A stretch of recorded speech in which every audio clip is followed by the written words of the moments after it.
Good afternoon. So I can always tell who the real techno geeks are because those are the ones who come to the meetings and they sit all the way in the back. And I'm not sure if they don't want to interrupt people when they leave or whatnot, but it's all good stuff. So today I want to talk about supply chain, software supply chain. How many of you have to worry about supply chain of any form right now for what you do? Anyone? Okay, so the government's usually concerned, or federal government is usually very concerned about supply chain, what's in products, whether it be chips or hardware and stuff like that. And about 3 years ago, I started looking at software, and I had some thoughts about it. And over the past 3 years, they've been proven to be, unfortunately, very close to being right. And I wanted to talk to you today about software supply chain. Before I begin, my name is Angelo. Yes, it is the same as the painter. I'm no relation.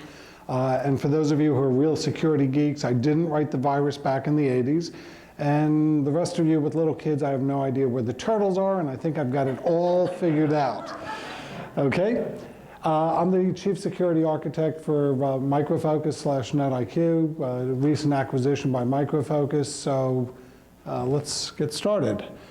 So, real simple agenda today. I'm going to talk to you about the problem. Why is it a problem? How is it a problem? What you should be looking to do about it, and then what the future holds for us. So, the question. What do printers, copiers, cars, mobile devices, centrifuges, and medical devices have in common? Drivers. They all use software. The software is not designed to be secure, and it's not thought of as being secure. It's thought of to do what you need to do. Make copies of papers, spin little bottles around real fast, whatever. All of these can be secure, can be exploited, okay? They were never thought of being in a secure environment. And after we saw what happened with the centrifuges in a small country, we understand about the potential downside of things, right? But it's okay, because all of these are in secure environments if they're brought into your environment, right? And no one worries about that sort of stuff. So the reality is all of these have been hacked. Even cars have been hacked nowadays, which is really kind of a scary thought, right? You're driving down the road and you want to make a right and they make a left. You pull into McDonald's and get burgers. It's terrible. The other part is that the compromises are being made public. You don't want to ever be on the front page of a newspaper, trust me. Not for that, at least. And the impacts from them have been devastating. 4 years ago, there was a demonstration of what happens when you hack the Bluetooth for an insulin pump. Anyone see that? Basically, someone got this brilliant idea, we're going to remote monitor the insulin pumps. So you just go into the doctor's office and they don't have to do anything other than sit there and look at this device. And that's great. And they could change your medication level, increase the amount of insulin, decrease the amount of insulin. But the only thing they didn't think about was doing it securely. So you could be sitting there, and the demo was basically they decided they were going to stop all insulin going into this bag, and that was great. And then they decided, no, we're going to dump it all. There's no security. And we don't tend to think about security when we do stuff, whether it be the Internet of Things or cloud or whatnot. We think about our functionality. So let's think about this. Are your systems secure, right? You check where you get your software from. You don't allow anyone to walk up and put software on a system, right? Do you? Are you all still awake? No, you don't. You have an administrative management group that goes and makes sure the software is all secure, and they check it for vulnerabilities. They run your favorite scanners, Nessus, Metasploit, all this stuff, and they check to see, hey, is there a vulnerability in that software? And the answer is, no, there's no vulnerability because we ran these scanners, right? And we did it yesterday, so there's no vulnerability today, right? Yes?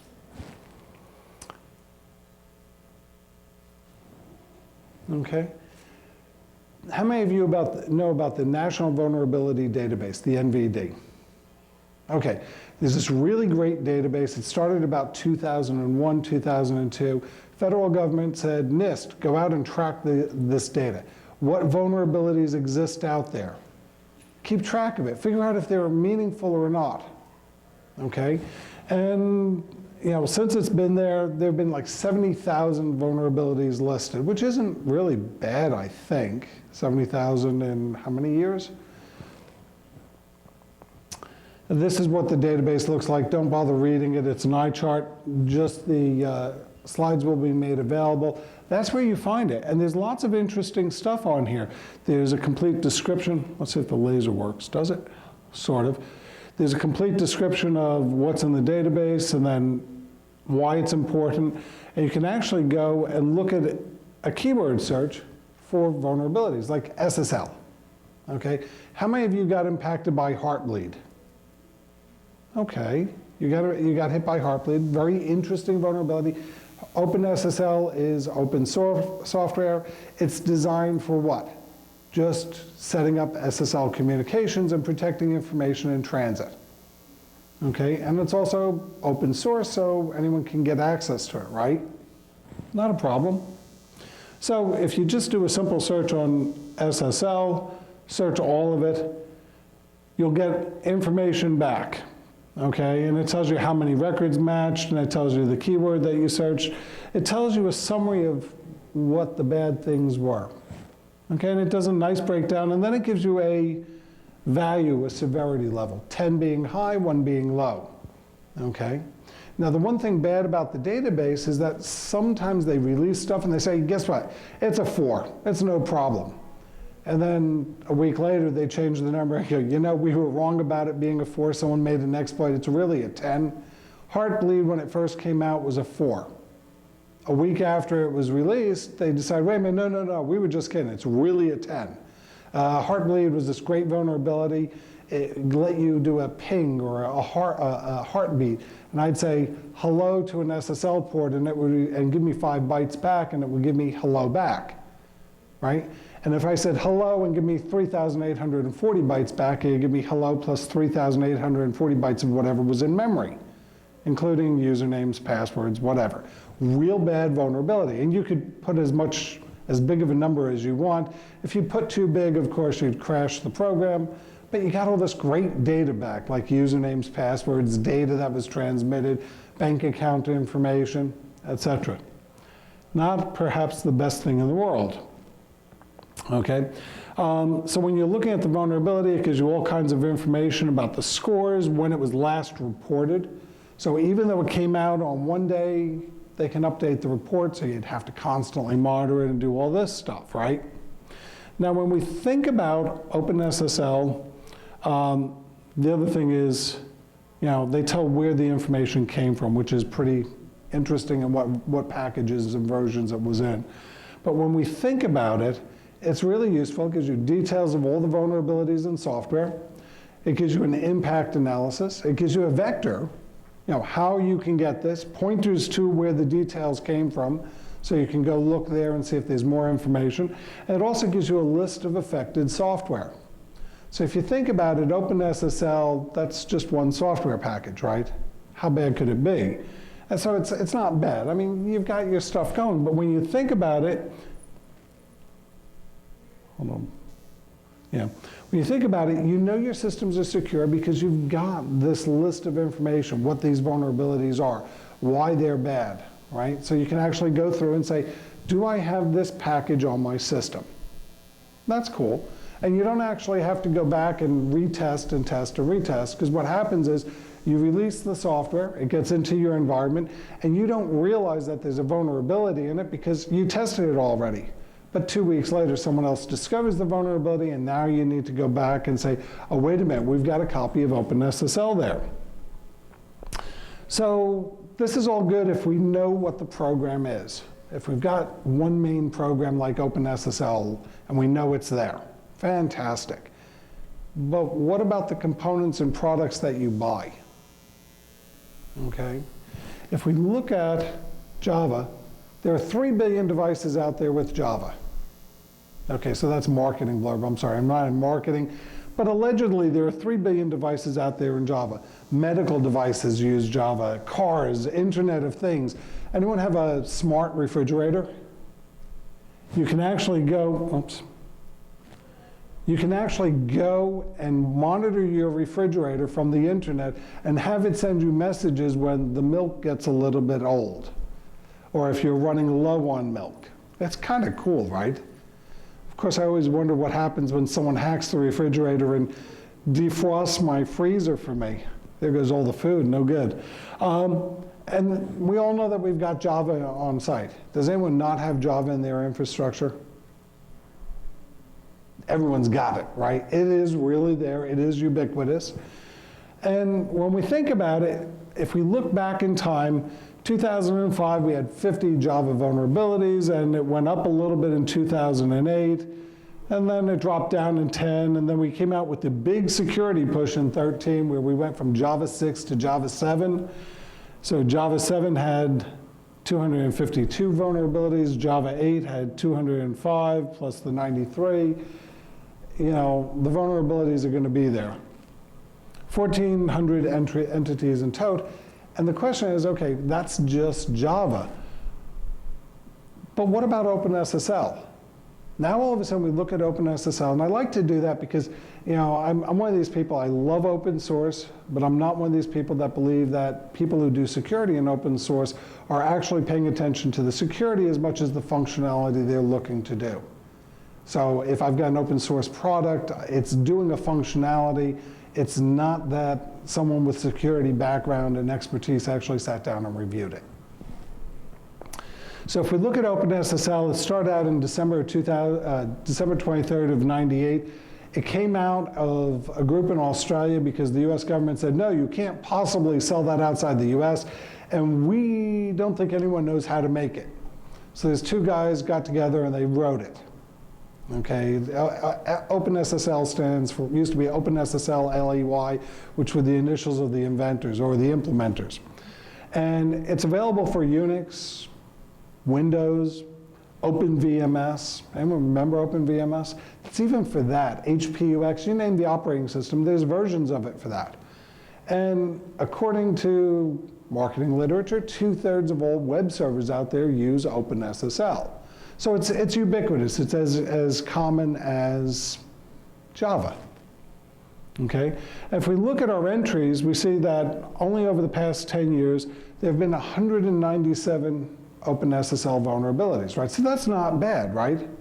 But what happens when OpenSSL gets included in all of these third-party components? Okay? Like Heartbleed. You were impacted by Heartbleed, we were impacted by Logjam and Freak and Shellshock and everything. When you look at the number of entries that actually include it, 2014, what happened? Heartbleed. That's everyone's product that used OpenSSL, that all of a sudden they sat there and said, oh my gosh, we've got this third-party vulnerability in our product. We've got to go mitigate it. So if you remember from a few slides back, 2014, there were only 32 vulnerabilities announced out of OpenSSL. 1,500 products were impacted. So the question is, what's in your software? What's the supply chain look like? What components and elements are actually in your product, and are they a problem, and how would you know? Bad problem to have, right? Especially if you're the stucky for being responsible for security in your infrastructure. You really can't do it. So, you know, when we look at it, the real problem is that the problems are asserted against a component, and at the end of the day, we don't know if that component is actually in our environment in something we deployed. We test the product when it goes out. How many of you run Nessus? Metasploit? Any of Burp Suite? Anyone run any penetration testing on the products as you deploy it? Someone in your organization does, right? And they make sure that there are no vulnerabilities when it's deployed. What happens 2 weeks later when a new vulnerability comes out and someone codes it for Nessus or Metasploit? Those are the two most popular tools. Nessus says, hey, there may be a vulnerability here. Metasploit says, yes, we're going to try and exploit that vulnerability and see if it's really a vulnerability. Unfortunately, if you exploit it, you could crash your system. So most people just run Nessus. Okay? One's weaponized, the other's not weaponized. Think of it that way. So the bottom line is you run this software before you deploy it, but you never run tests after it's deployed. And as more vulnerabilities come out, you're kind of caught because you're not tracking, or no one's tracking the vulnerabilities. And you really, really need to be tracking not just the vulnerabilities on the software, but the components that are in the software. This is where someone in the back says, and how do we know if what the components are in the software? Okay. So let's look first at how it happens. Okay.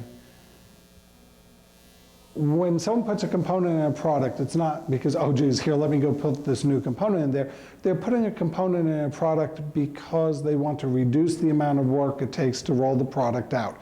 And that can be true of a homegrown application. If you're developing something in-house, you grab something from off the shelf that's an open source, or you buy it from somewhere, and you use it. Why? Because it simply works better. You're not worrying about implementing secure socket layer communications. You're worried about getting the functionality out that you need to do your day-to-day job. Okay?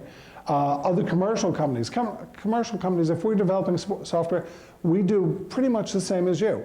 We have functions and features we want to roll out the door, and we sit down and we monitor we get the technology and we embed it in our product and we roll it out. And then you've got open source components in general. Okay? Different packages we can pull off the internet, whether they be log managers or system administration tools. They're relatively free. Occasionally we'll find a company we can pay for software support from, and then they'll support it, so we don't even have to worry about that. If you're looking at commercial companies, we not only look at software, but we also pay to have the software analyzed by third parties to say, yes, it doesn't have a vulnerability. So C2 Secure, anyone remember that? That's that old Orange Book thing. Good. It's funny, it was obsolete in 2001, but up until about a year ago, people, I'd say C2, they go, yeah, we got products that are C2 Secure. Well, the government said, no, C2 is obsolete, it's no longer there. Now we use common criteria, right? So we pay to have common criteria certifications done. It means that it's internationally recognized as being secure, right? Good stuff. Reality is not necessarily, because they don't look at the components. FIPS 140, everyone here worry about encryption, and you've got to have your products FIPS validated, right? If anyone ever comes up to you and says, my product was FIPS certified, you should be afraid, because FIPS is not a certification, it's a validation. Certification is different. A validation says we feed in some data, and if the data matches what we're expecting out, then we're good to go. Okay, it's not a certification. And you have FIPS 180, so 140 is the thing that says, was the encryption implemented properly? 180 is your hashing algorithms. 197 is advanced encryption standard, and then I could rattle on. There's tons of these standards. The bottom line is, if you need to know about it, someone will come up and say, hey, you need to know about it. And even with all these certifications, again, no one is looking at the third-party components in the products to see if there's secure or trustworthy, or if there are known vulnerabilities. Open source, I love open source. Open source does not equal security. Not everyone who's looking at the open source code understands security. They might know how to program, but they don't necessarily understand about security. Most security people I know actually make a lot of money, and they're not going to volunteer to look at open source. In fact, every security person I know, because we have such a shortage of security people, allegedly, right? Yeah. Okay. So the question becomes one of, why would a security professional review open source code when they've got stuff that they're getting paid for? And there is no reason. So it doesn't happen. Bruce Schneier has never read open source code. You can trust me on that. Bruce Schneier is known for his cryptographic talents. He's written a few books, etc.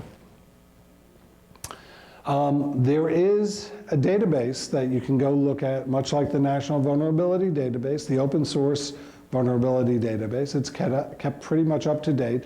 So if there are open source components in your products, you can go and look and say, oh, here's a vulnerability. All these slides should be on the web page afterwards, along with the video. with my bad sense of humor. So the question becomes one of, how do we know what's in our product? What did you get in there? How did you figure it out? Okay. So, we can look at the components. Just so you know, inside of MicroFocus, we sit down and we identify all the third-party components out of the engineering staff when the product is being produced. Not because of security, but because of licensing.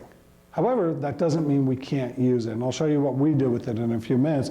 But the bottom line is, when you're looking at components on a product, how do you know what components are in it? You could look for copyrights and trademarks and search the binaries. If you're running Windows, there's a whole series of commands you can execute there.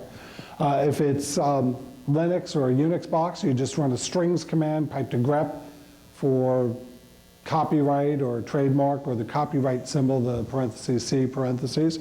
And you can tell that. You can look for third-party license files that are typically provided with software packages. Just about every software package out there, if it's publicly sold, will have a third-party license file. What components are in here that are licensed? That's a partial list, but it's better than no list at all. And assuming all the components are identified, you can then look them up in the National Vulnerability Database or the Open Source Vulnerability Database. Okay, that's not too bad, and not all the information is really identified, but most of it is. So, how many programs do you have on your average Windows box or your average computer in the office? And you're going to go look at each and every program and each and every component and say, is there a vulnerability? Well, if you're doing the right job, you're going to do this, right? The problem is, how do you optimize it? So, if you think about it, you might want to create a database. And the database would be the product, the component that's inside the product, and then the vulnerabilities associated with the components. Fairly trivial, so you do it once and it's no problem. If you could do it while all your software is checked in. When you first go and install it, you do this piece of cake. But that doesn't necessarily help you for all the rest of the software. Okay? So what you want to do is you want to go figure out a way to identify the software, and you can actually do that using strings and all that stuff and build your database. And if you have a database, you can then sit there and say, well, wait a minute, let's say this product here, or this vulnerability here, this vulnerability has this product in it, or this, like for example, NetSNMP. NetSNMP might be in the product that I've got blanked out down there. And if it is, then you can actually say, oh, here's the list of all the products I've got on the system. Here's the list of all the components that are on the system. Oh, there's a vulnerability in the National Vulnerability Database for that component. And then you can flag that on a product. And if you flag it on a product, you can pick up the phone and call the vendor and say, hey, Mr. Vendor, this vulnerability, your product has this component. Is there a vulnerability in it? Can you tell us? And most companies will say one of two things. It's under investigation, or at least I could say what we do. We'll say it's under investigation, meaning we're looking at it, or yes, we're infected, or affected, and here's the fix. Okay? Or no, we're not affected. So it's really three things. You only care about the first one. Are we looking at it, and were we affected, and if so, where's the fix? So when you're actually looking at it, you can sit down and this says, okay, here's the vulnerability, here's the rating. It's fairly trivial to analyze the National Vulnerability Database. Everything's in XML. Very easy if you know how to program. If you don't, it's trivial to do in C# or whatever. You can get a programmer to go off and write it. It's fairly innocuous. When you're reviewing it, you can then turn around and say, okay, for this vulnerability, what products have that issue? And you can actually click on it and say, yes, it was a problem, no, it wasn't a problem. You could track it inside of your organization. So now all of a sudden you've got a database of products, a database of components, a database of vulnerabilities, and you can analyze it. Why is this important? It's important because The bad guys know about the vulnerabilities. The bad guys are going to try a shotgun attack against your system to get in. And if they get in, what happens? Well, you get embarrassed. There may be fines. There may be issues. You might be unemployed. It might be your last job. So no one has attacked a system and gotten into a main program lately. They get in through these back doors, or they get the username and password from somewhere else, and then they come in and then they attack your system a different way.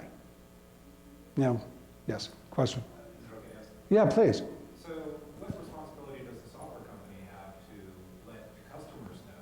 Because I understand the process of figuring out what's in there and then tagging the software company for any updates. But what's their responsibility for notifying?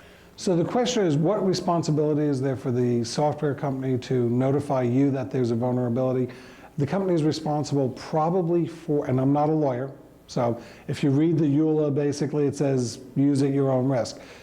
There's also the deployment issue. How did you deploy it and stuff like that? But most reputable software companies will say there is a vulnerability. This fix updates or addresses certain vulnerabilities in products.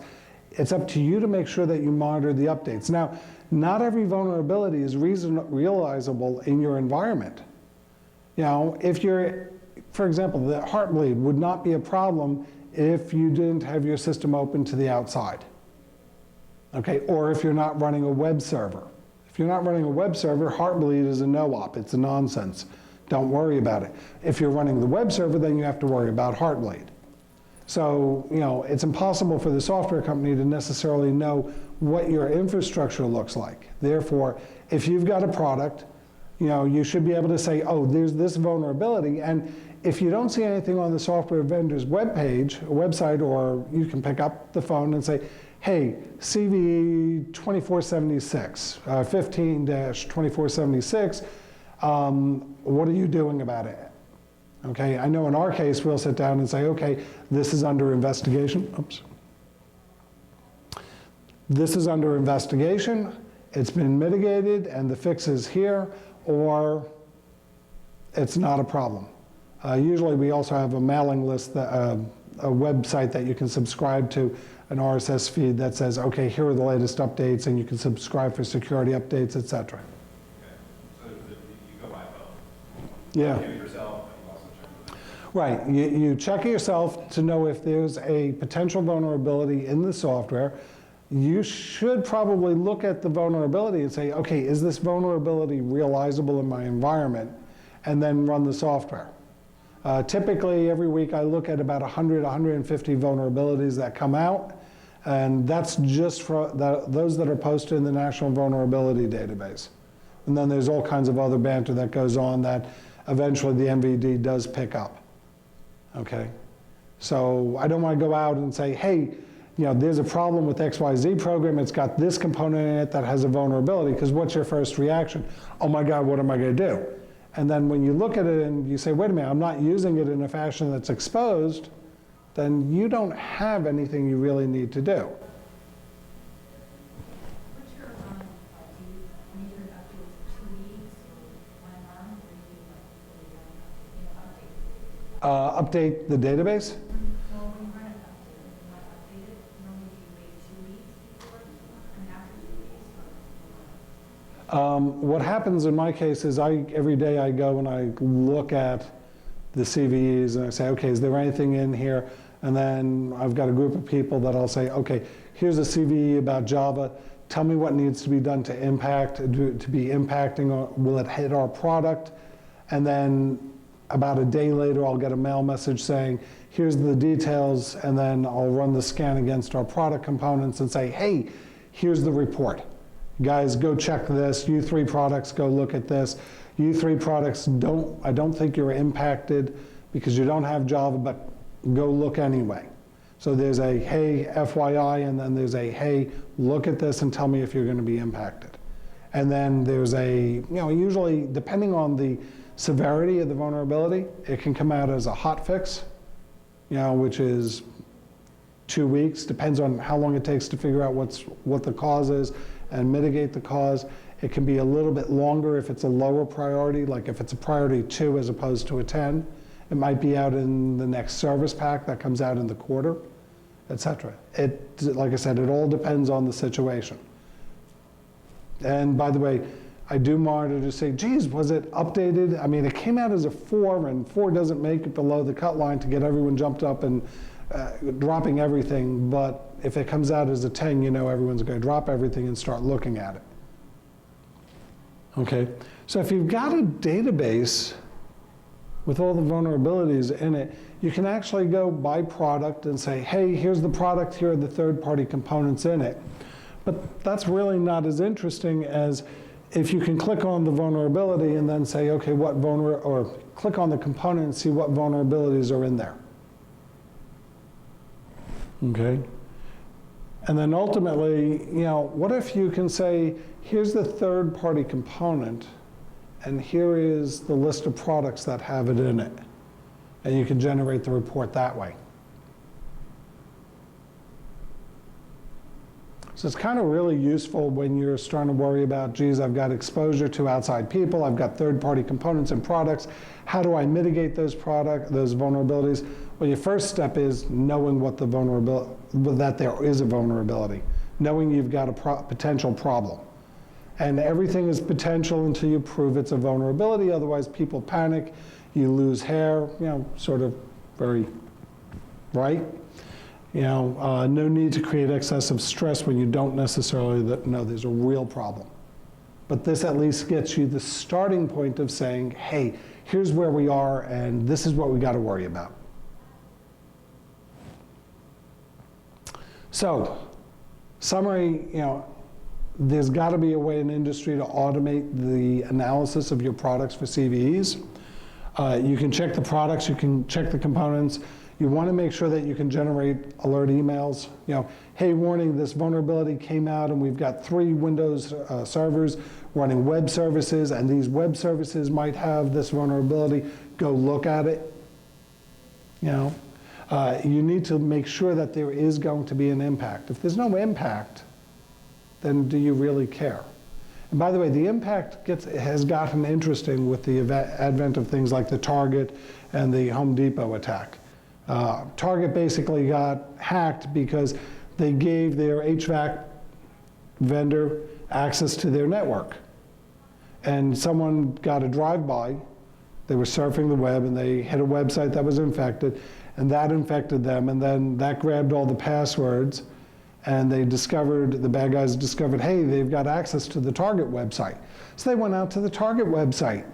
Now the good news is Target was fairly well hardened, contrary to what some people say. It was very well hardened. None of the PCI compliant sites were hacked.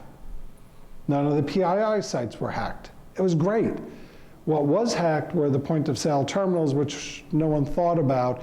The fact that they have a remote update and that it was not a digitally signed remote update, and therefore someone reprogrammed the point of sale terminals. Not something you would think about necessarily. So when you're looking at your impact, make sure that it's not a break into you to break into somewhere else. Okay? So let's talk about tomorrow. So is this all, have you ever thought of this stuff? What's in the software? How's it going to impact you? Yes? You're all with me so far? Good. One of the biggest problems I see lately is that we tend to want to legislate everything. And, a wise friend of mine once said, and I think he plagiarized, but he won't tell me he did, there's nothing worse than a poorly written, well-enforced law. Okay? And there have been a number of these that have been proposed in the past. In this case, Royce proposed that every product produce a list of all components in the products. And that on the surface says, yeah, that makes sense. That's a good idea. What are people going to do with that list? Well, there's not much that they can actually do with it because they don't know about the National Vulnerability Database. You don't know about CVEs. You don't know about the open source vulnerability database. It's kind of a tough one. So they want all vendors of any kind of technology to the government to go ahead and provide this database, this list. Okay? And this becomes a problem. okay? They want to have them demonstrate that the component versions have no known vulnerabilities. That doesn't help you 2 weeks from now when someone discovers a vulnerability. I can ship the product and say, hey, I don't know of any vulnerabilities in the product. And then 2 weeks come by and another one might be discovered. Problematic, okay? So the other thing is, I as a vendor may not know that there's a component within a component. You know, if I'm running Java and I'm providing you a feature and function under Java, I can say, yes, I know this jar's in there, but what about the second order level? And what about the components inside that second order level? I have no way to know about them. So it becomes problematic. And how do you show that there are no vulnerabilities? Trust me, this doesn't hurt. I'm not wincing in pain when I do it, so therefore it can't hurt, right? No, it just doesn't make sense, and it doesn't help you because you don't necessarily know if the product is going to be mitigated, be deployed in a way that there are exposed vulnerabilities. First thing is there a vulnerability? Second is, can someone exploit it? If you can't exploit it, then do you care? Probably not. So the other thing is, what are people going to do with this information? Well, I could tell you what a hacker's going to do with it. The hacker's going to take the information and start generating a list of different things, and they will take the time to go down these levels to look to see what the third-party components are and what third-party components are embedded in there, and it becomes a beautiful hack repository. Of course, there's always the bill question. You know, the bill gets passed, who's going to pay for it, and how is it going to be supported, and what's going to happen with it? And by the way, once it's passed, it's hard to change. Massachusetts, for example, was going to enact legislation that said you will use AES for the encryption of all PII. Great stuff, except that you couldn't use AES at the time because there was no OpenSSL or SSL version with it. So you would be in violation the second you transmitted. There were no programs that actually used AES when they were going to do this, so you can't do file disk encryption. So it became a thing of, wait a minute, you can't mandate a technology that isn't deployed yet. So they stopped. The bit about, and demonstrate that those component versions have no known vulnerabilities. How do you do that? That means that as a vendor, I'm going to spend as much time testing the components as I am spending the product test. And when I implement the component, I might not expose that vulnerability. But it's really tough to do. And of course, it ignores inclusion and it ignores deployment and use. There is an industry-led solution that's been proposed by DHS and Underwriters Laboratories. Some more bad stuff. There's the AES, German Digital Signature Law, just as a pointer. Originally what was proposed, if you had a digitally signed document that's cryptographic hash checksum, and then encrypt the checksum, you couldn't repudiate it. And that was done with MD5. Hash collisions, you know, you could have two meaningful messages with different hashes, the same hash. And that was really bad. Other bad things, laws that have gone, encryption export control. It's still there. It's at 56-bit for asymmetric keys, for symmetric keys, sorry, 512 for asymmetric, and 180 bits, no, 80 bits, sorry, for elliptic curve cryptography. It's like driving a 1960s Volkswagen when everyone's got a Ferrari. They're still in place. They'll still be there. The cyber tools, May 20th of this year, the US government announced that they were looking at export controls on cyber tools. And the explosion there was pretty interesting, not necessarily a good thing.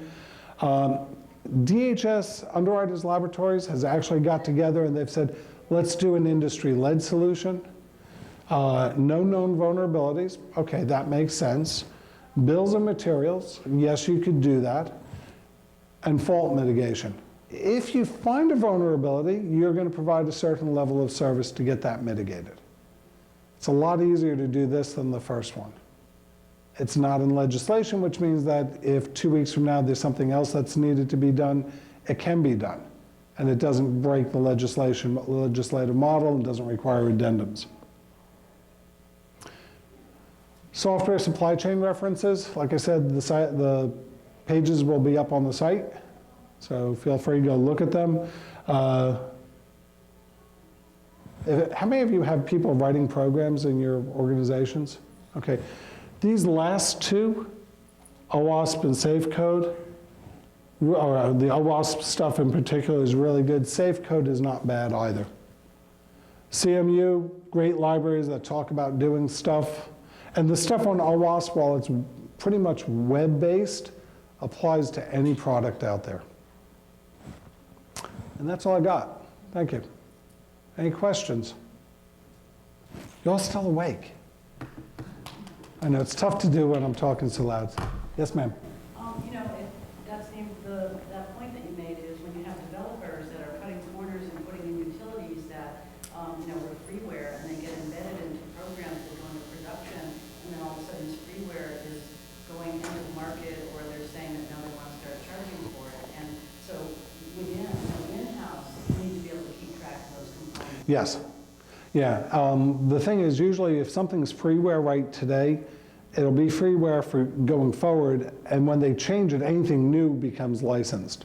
What I've seen a lot of companies do is they'll take software that's open source, and they'll roll it out, and you'll buy it, and you'll adopt it, and then they'll say, well, would you like us to maintain it? Would you like us to configure it? Would you like us to do this? And then they'll charge for that. But the software is still free.